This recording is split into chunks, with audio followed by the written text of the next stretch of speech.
ನಮಸ್ಕಾರ ಸ್ನೇಹಿತರೆ, ಇವತ್ತು ಒಂದು ಹೆಣ್ಣಿನ ಜೀವನದಲ್ಲಿ ನಡೆದ ನಿಜವಾದ ಘಟನೆಯ ಕಥೆಯನ್ನು ಹೇಳುತ್ತೇನೆ, ನೋಡೋಣ ಬನ್ನಿ. ನನ್ನ ಹೆಸರು ಸುಚಿತ್ರ. ನನ್ನ ಊರು ತೀರ್ಥಹಳ್ಳಿ. ನನ್ನ ವಯಸ್ಸು 28. ನಾನು 8ನೇ ತರಗತಿಗೆ ಶಾಲೆಯನ್ನು ನಿಲ್ಲಿಸಿದೆ. ಯಾಕಂದರೆ ನನ್ನ ಅಪ್ಪ ಅಮ್ಮ ನಾನು ಚಿಕ್ಕ ವಯಸ್ಸಿನಲ್ಲಿ ಇರುವಾಗಲೇ ತೀರಿಕೊಂಡಿದ್ದರು. ಹಾಗಾಗಿ ನಾನು ಚಿಕ್ಕಮ್ಮನ ಆಶ್ರಯದಲ್ಲಿ ಬೆಳೆದು ದೊಡ್ಡವಳಾದೆ.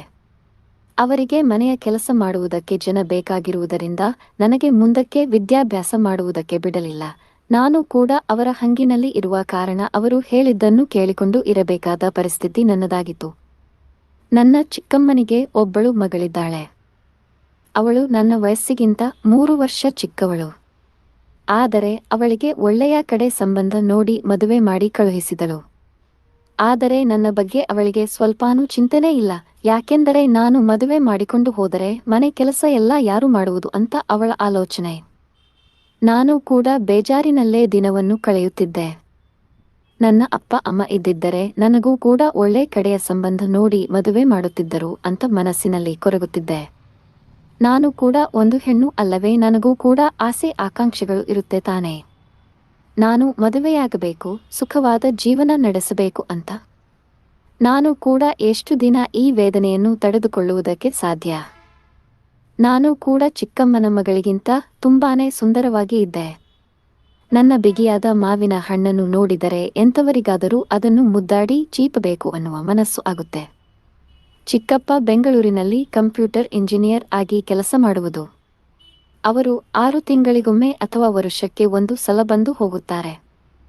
ಅವರು ಮನೆಗೆ ಬಂದಾಗ ನಾನು ಸ್ನಾನ ಮಾಡುವಾಗ ದಿನಾಲೂ ಚಿಕ್ಕಪ್ಪ ನನ್ನ ಬರೀ ಮೈಯನ್ನು ಕಿಟಕಿಯಿಂದ ನೋಡುವುದನ್ನು ನಾನು ಗಮನಿಸಿದೆ. ಈ ವಿಷಯ ಚಿಕ್ಕಮ್ಮನಿಗೂ ಸಹ ಹೇಳಲಿಲ್ಲ, ಯಾಕೆಂದರೆ ಅವಳು ಕೂಡ ನನ್ನನ್ನು ತಪ್ಪು ತಿಳಿಯುತ್ತಾಳೆ ಅಂತ. ಒಂದು ದಿನ ನಾನು ರಾತ್ರಿ 11 ಗಂಟೆಗೆ ಎದ್ದೆ. ನನಗೆ ಬಾಯಾರಿಕೆ ಆಯಿತು. ನೀರು ಕುಡಿಯೋಣ ಅಂತ ಮಹಡಿ ಮೇಲಿಂದ ಅಡುಗೆ ಮನೆಗೆ ಬರುತ್ತಿದ್ದೆ. ಆದರೆ ನಾನು ಬರುವಾಗ ಚಿಕ್ಕಮ್ಮನ ಕೋಣೆಯಲ್ಲಿ ಏನೋ ಶಬ್ದ ಬರುತ್ತಿತ್ತು. ಏನು ನೋಡೋಣ ಅಂತ ನನ್ನ ಕಿವಿಯನ್ನು ಬಾಗಿಲ ಹತ್ತಿರ ಇಟ್ಟುಕೊಂಡಿದ್ದೆ. ಆದರೆ ನನಗೆ ಚಿಕ್ಕಮ್ಮ ನರಳುತ್ತಿರುವ ಶಬ್ದ ಕೇಳಿಸಿದೆ ಹೊರತು ಬೇರೆ ಏನೂ ಕಾಣಲಿಲ್ಲ. ನನಗೆ ಕುತೂಹಲ ಹೆಚ್ಚು ಆಯಿತು. ಚಿಕ್ಕಮ್ಮ ಯಾಕೆ ಈ ಥರ ಮಾಡುತ್ತಿದ್ದಾಳೆ ಅಂತ ಗೊತ್ತಾಗಲಿಲ್ಲ. ಕೋಣೆಯಲ್ಲಿ ಲೈಟ್ ಆನ್ ಆಗೇ ಇತ್ತು. ಆದರೆ ಇವಳು ಯಾಕೆ ಈ ಥರ ನರಳುತ್ತಿದ್ದಾಳೆ ಗೊತ್ತಾಗಲಿಲ್ಲ. ಏನು ಅಂತ ನೋಡೋಣ ಅಂದುಕೊಂಡು ಮನೆಯ ಹಿಂದೆಗಡೆ ಹೋಗಿ ಕೋಣೆಯ ಕಿಟಕಿಯನ್ನು ನಿಧಾನವಾಗಿ ಸರಿಸಿ ನೋಡಿದೆ. ನೋಡಿದ ತಕ್ಷಣ ನನಗೆ ಒಂದು ಸಲ ನಂಬುವುದಕ್ಕೆ ಆಗಲಿಲ್ಲ. ಚಿಕ್ಕಮ್ಮ ಮಂಚದ ಮೇಲೆ ಕಾಲುಗಳನ್ನು ಅಗಲ ಮಾಡಿ ಬರೀ ಮೈಯಲ್ಲಿ ಮಲಗಿದ್ದಳು. ಚಿಕ್ಕಮ್ಮನ ತೂತನ್ನು ಯಾರೋ ನೆಕ್ಕುತ್ತಿದ್ದರು. ಯಾರು ಅಂತ ಸರಿಯಾಗಿ ಅವನ ಮುಖ ತೋರುತ್ತಿರಲಿಲ್ಲ. ನಾನು ಅಂದುಕೊಂಡೆ, ಮದುವೆಯಾಗಿ ಮಗಳಿಗೂ ಮದುವೆ ಆದ ಮೇಲೂ ಚಿಕ್ಕಮ್ಮನಿಗೆ ಇಷ್ಟು ಹಾಸಿಗೆ ಆಟದ ಬಯಕೆ ಇದೆ ಅಂದರೆ ನನಗೂ ಕೂಡ ತೂತಿನ ಬಯಕೆ ಇರುವುದು ದೊಡ್ಡದೇನೂ ಅಲ್ಲ ಅಂತ ಅಂದುಕೊಂಡೆ. ಆಮೇಲೆ ನಾನು ಇನ್ನೂ ಏನು ಮಾಡುತ್ತಾರೆ ನೋಡುವ ಅಂತ ಹಾಗೆ ನೋಡುತ್ತಾ ಇದ್ದೆ. ಆಮೇಲೆ ಚಿಕ್ಕಮ್ಮ ಹೇಳುತ್ತಿದ್ದಳು, ಸಾಕು ಬಿಡೋ ಮಾರಾಯ, ತೂತು ನೆಕ್ಕುವುದನ್ನು ನಿಲ್ಲಿಸಿ, ನನ್ನ ತೂತು ಹರಿಯು ಬೇಗನೆ ಅನ್ನುತ್ತಿದ್ದಳು. ಆಮೇಲೆ ಅವನು ಚಿಕ್ಕಮ್ಮನ ಕಾಲನ್ನು ಅಗಲಿಸಿ ಅವಳ ತೂತಿನ ಒಳಗೆ ಇವನ ಕರಿ ಸಾಮಾನನ್ನು ಹಾಕಿ ಕುಟ್ಟಲು ಶುರು ಮಾಡಿದ. ಒಂದು ಕಡೆಯಿಂದ ಚಿಕ್ಕಮ್ಮನ ಹಣ್ಣನ್ನು ಅವನ ಕೈಯಲ್ಲಿ ಹಿಡಿದುಕೊಂಡು ಎಳೆಯುತ್ತಿದ್ದ. ಇವರ ಹಾಸಿಗೆ ಆಟವನ್ನು ನೋಡುತ್ತಾ ನನ್ನ ಬಿಗಿಯಾದ ತೂತಿನಲ್ಲಿ ನೀರಿನ ಹಾಗೆ ರಸ ಇಳಿಯಲು ಶುರುವಾಯಿತು. ನಾನು ಆಮೇಲೆ ಅವರಿಬ್ಬರ ಆಟಗಳನ್ನು ನೋಡಿಯೂ ಕೂಡ ನೋಡದೇ ಇರುವವರ ತರ ಅಲ್ಲಿಂದ ಬಂದೆ. ನನ್ನ ಹಣ್ಣುಗಳನ್ನು ನಾನೇ ಹಿಂಡಿಕೊಳ್ಳುತ್ತಾ ಮಲಗಿಕೊಂಡೆ. ಒಂದು ದಿನ ಮನೆಯಲ್ಲಿ ಪೂಜೆ ಇರುವುದರಿಂದ ಚಿಕ್ಕಮ್ಮನ ಮಗಳು ಮತ್ತೆ ಅವಳ ಗಂಡ ಬಂದಿದ್ದರು. ಆವಾಗ ಕೂಡ ಚಿಕ್ಕಮ್ಮ ನನ್ನನ್ನು ಮನೆ ಕೆಲಸದವಳಂತೆ ನೋಡಿಕೊಳ್ಳುತ್ತಿದ್ದಳು. ನಾನು ಪೂಜೆ ಎಲ್ಲ ಮುಗಿದ ಮೇಲೆ ನಾನು ಮನೆಯ ಅಂಗಳದಲ್ಲಿ ಕಸವನ್ನು ಗುಡಿಸುತ್ತಾ ಇದ್ದೆ. ಕಸವನ್ನು ಗುಡಿಸುತ್ತಾ ಇರುವಾಗ ನನ್ನನ್ನು ಯಾರೋ ನೋಡುತ್ತಿರುವ ಹಾಗೆ ಆಯಿತು. ತಲೆ ಎತ್ತಿ ನೋಡಿದೆ. ಆದರೆ ನನ್ನ ತಂಗಿ ಗಂಡ ಪ್ರಮೋದ್ ನಾನು ಬಗ್ಗಿಕೊಂಡು ಕಸವನ್ನು ಗುಡಿಸುತ್ತಿರುವಾಗ ಆಚೆ ಬಂದಿರುವ ನನ್ನ ಹಣ್ಣುಗಳನ್ನು ತಿನ್ನುವವರ ಹಾಗೆ ನೋಡುತ್ತಿದ್ದ. ನಾನು ಕೂಡಲೇ ನನ್ನ ಬಟ್ಟೆಯನ್ನು ಸರಿ ಮಾಡಿಕೊಂಡೆ. ಇವನು ಯಾಕೆ ಈ ಥರ ನೋಡುತ್ತಿದ್ದಾನೆ, ಮದುವೆಯಾದರೂ ಕೂಡ ಅಂತ ಅಂದುಕೊಂಡೆ. ನಾನು ಎಲ್ಲಿ ಹೋದರೂ ಕೂಡ ನನ್ನ ಹಿಂದೇನೆ ಬರುತ್ತಿದ್ದ. ನನಗೆ ಭಯವಾಗುತ್ತಿತ್ತು. ಇದನ್ನು ಚಿಕ್ಕಮ್ಮ ನೋಡಿದರೆ ನನ್ನನ್ನು ಕೊಂದೇ ಬಿಡ್ತಾಳೆ ಅಂತ ನಾನು ಅವನಲ್ಲಿ ಕೇಳಿದೆ. ಯಾಕೆ ಪ್ರಮೋದ್ ನನ್ನನ್ನು ಒಂದು ರೀತಿಯಿಂದ ನೋಡುತ್ತಿದ್ದೀಯಾ ಅಂತ ಕೇಳಿದೆ. ಅದಕ್ಕೆ ಅವನು, ನನ್ನ ಹೆಂಡತಿಗಿಂತ ನೀವು ತುಂಬಾನೇ ಮುದ್ದಾಗಿದ್ದೀರಿ. ನಿಮ್ಮನ್ನು ನೋಡುತ್ತಾ ಇದ್ದರೆ ಹಾಗೆ ನೋಡುತ್ತಲೇ ಇರಬೇಕು ಅನಿಸುತ್ತೆ ಅಂತ ಹೇಳಿದ. ಅವನು ಹೇಳಿದ ಮಾತಿಗೆ ನಾನು ನಾಚುತ್ತಾ ಅವನಲ್ಲಿ ಕೇಳಿದೆ, ಸುಮ್ಮನೆ ತಮಾಷೆ ಮಾಡಬೇಡ ಪ್ರಮೋದ್. ನೀನು ನನ್ನ ಮುಖವನ್ನು ನೋಡಿಲ್ಲ, ಬೇರೆ ಏನೋ ನೋಡಿದ್ದೀಯ, ಅದನ್ನು ನಾನು ಗಮನಿಸಿದ್ದೆ ಅಂತ ಹೇಳಿದೆ. ಅದಕ್ಕೆ ಅವನು ಇಲ್ಲ ಸುಚಿತ್ರ ಅಂತ ಸುಳ್ಳು ಹೇಳಿದ. ಆಮೇಲೆ ನಾನು ಕೇಳಿದೆ, ಯಾವಾಗ ಹಿಂತಿರುಗಿ ಹೋಗೋದು ಬೆಂಗಳೂರಿಗೆ ಅಂತ. ಅದಕ್ಕೆ ಅವನು ಇನ್ನೂ 1 ವಾರ ಇಲ್ಲೇ ಇರ್ತೀವಿ ಸುಚಿತ್ರ ಅಂತ ಹೇಳಿದ. ಆಮೇಲೆ ನನ್ನ ಹತ್ತಿರ ತಮಾಷೆ ಮಾಡುತ್ತಾ ಮಾತಾಡುವಾಗ ಮೈ ಕೈಯನ್ನು ಮುಟ್ಟುತ್ತಿದ್ದ. ನನಗೆ ಅವನು ಮುಟ್ಟುವಾಗ ಏನೋ ಒಂದು ರೀತಿ ಆಸೆ ಉಂಟಾಗುತ್ತಿತ್ತು. ನನಗೆ ಇದೆಲ್ಲ ತಪ್ಪು ಅನಿಸುತ್ತಿತ್ತು. ಆದರೆ ಏನು ಮಾಡೋದು, ಚಿಕ್ಕಮ್ಮ ಹೇಗೂ ಮದುವೆ ಮಾಡುವ ಹಾಗೆ ಕಾಣುತ್ತಿಲ್ಲ, ಇವನಿಂದ ಆದರೂ ನನ್ನ ತೂತಿನ ಬಯಕೆ ಪೂರೈಸುತ್ತೆ ಅಂತ ತಿಳಿದುಕೊಂಡೆ. ಒಂದು ದಿನ ಚಿಕ್ಕಮ್ಮ ಮತ್ತೆ ಅವಳ ಮಗಳು ಮತ್ತೆ ಅವಳ ಗಂಡ ಪ್ರಮೋದ್ ಯಾವುದೋ ದೂರದ ದೇವಸ್ಥಾನಕ್ಕೆ ಹೋಗಿದ್ದರು. ನಾನು ಮನೆಯಲ್ಲಿ ಒಬ್ಬಳೇ ಇದ್ದೆ.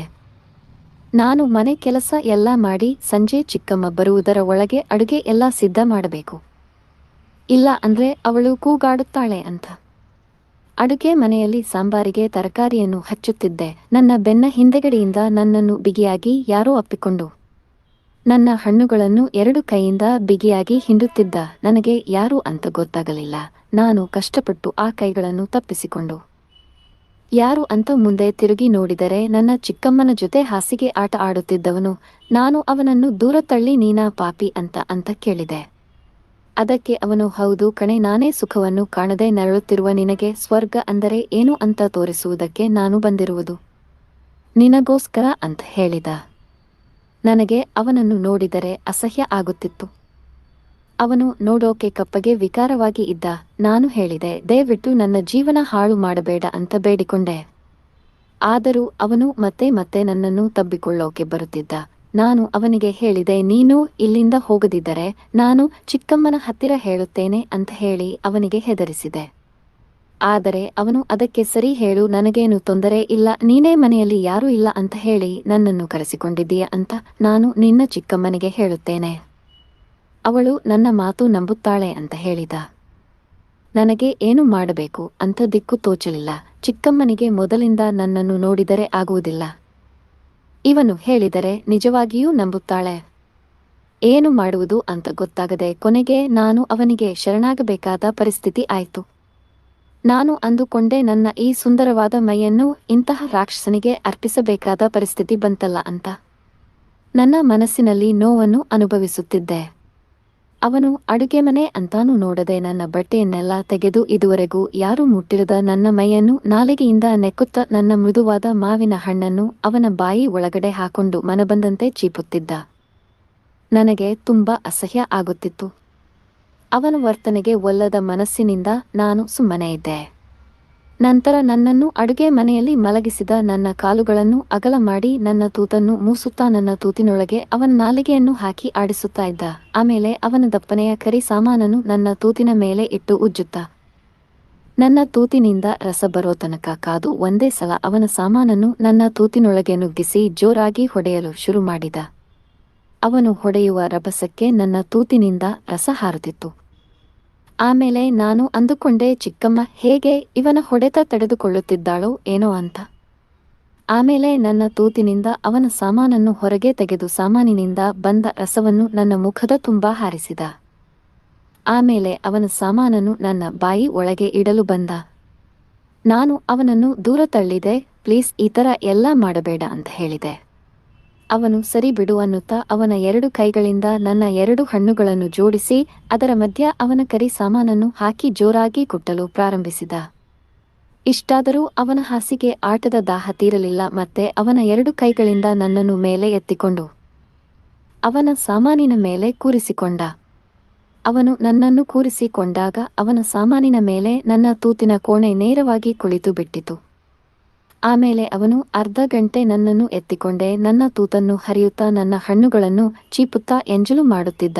ಆಮೇಲೆ ನಾನು ಅವನಿಂದ ತಪ್ಪಿಸಿಕೊಂಡು ಹೇಳಿದೆ, ಸಾಕು ಬಿಡು, ನನಗೆ ಇನ್ನು ಕೆಲಸ ಇದೆ, ಚಿಕ್ಕಮ್ಮ ಬಂದರೆ ಬೈಯುತ್ತಾಳೆ ಅಂತ ಹೇಳಿ ಅವನನ್ನು ದೂರ ತಳ್ಳಿದೆ. ಆದರೂ ಅವನಿಗೆ ಆಟದ ದಾಹ ಇನ್ನೂ ತಿರಲಿಲ್ಲ.